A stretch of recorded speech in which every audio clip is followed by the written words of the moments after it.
We are lucky to be living in what I consider to be the golden age for makeup. There's so much creativity and artistry all around us, and it's reflected in our makeup looks. Women are a lot more adventurous today, and I love being asked to push my skill further as an artist. Being expressive with my craft always brings me the most joy. Today, I'd like to show you my take on the Ombre lip. It's a gorgeous warm tone pairing with a matte finish.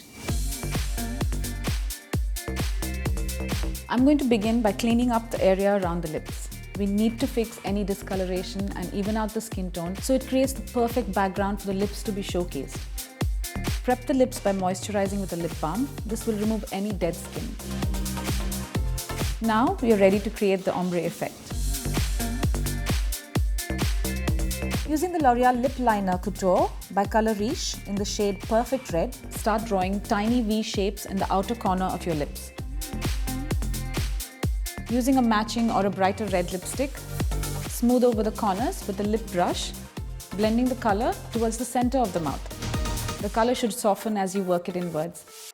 The trick is in using feather-light strokes while blending, always going from the outer corners inward.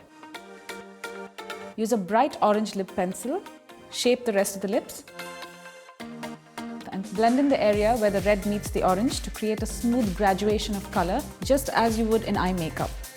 Once you finish creating this ombre lip look, take a small amount of foundation or concealer and clean up close to the edges of the makeup so it stands out crisp and clear.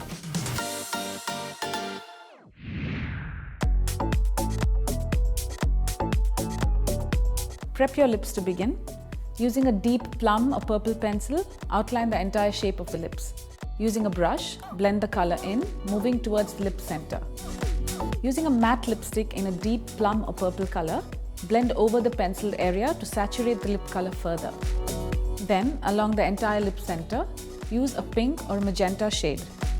Ensure that you blend in the two colors so that the edges of either color look blended rather than separated. There you have it, a stunning matte ombre lip look which is so easily achievable. The thing is to keep trying and experimenting with colors. Remember that you don't have to limit yourself to just two colors. It's a technique that matters, and now you've got that down pat. Go play.